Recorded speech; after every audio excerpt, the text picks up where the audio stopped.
SSC GD পদে নিয়োগের জন্য পরীক্ষা গ্রহণকে কেন্দ্র করে ঝামেলা ফ্রন্টিয়ার এডুকেশন সেন্টারের সামনে। জানা যায়, এসএসসি জিডি পদে নিয়োগের জন্য সোমবার রাজ্যের একাধিক পরীক্ষা কেন্দ্রে পরীক্ষা নেওয়া হয়। রাজধানীর খয়েরপুর স্থিত পল্লীমঙ্গল স্কুল সংলগ্ন ফ্রন্টিয়ার এডুকেশন সেন্টারেও এদিন পরীক্ষা হওয়ার কথা ছিল। যথারীতি সেখানে যাদের পরীক্ষা কেন্দ্র পড়েছে তারা সকলেই সকাল থেকে পরীক্ষা কেন্দ্রের সামনে ভিড় জমায়। কিন্তু পরীক্ষা গ্রহণের সময়সীমা শুরুর প্রাক মুহূর্তে সংশ্লিষ্ট সেন্টার থেকে পরীক্ষার্থীদের জানিয়ে দেওয়া হয় পরীক্ষা হবে না, কারণ টেকনিক্যাল সমস্যা দেখা দিয়েছে সার্ভারে। এতে ক্ষোভে ফেটে পড়ে পরীক্ষার্থীরা, কারণ পরীক্ষা দেওয়ার জন্য রাজ্যের বিভিন্ন প্রান্ত থেকে পরীক্ষার্থীরা এসেছিল। দূর দূরান্তের পরীক্ষার্থীরা রবিবার আগরতলা পৌঁছে বিভিন্ন হোটেলে রাত্রি যাপন করে, যাতে করে নির্ধারিত সময়ে তারা পরীক্ষা কেন্দ্রে পৌঁছতে পারে। এদিন সংশ্লিষ্ট সেন্টারের পক্ষ থেকে পরীক্ষা বাতিল করা হয়েছে বলে জানিয়ে দেওয়া হলেও পরবর্তী সময় সেই পরীক্ষা কবে হবে তা জানানো হয়নি।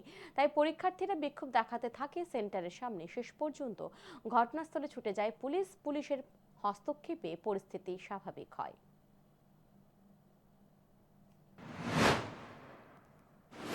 টেকনিক্যাল প্রবলেম, কিন্তু এক্সাম হইতাছে টেকনোলজি এক্সাম হইতাছে না।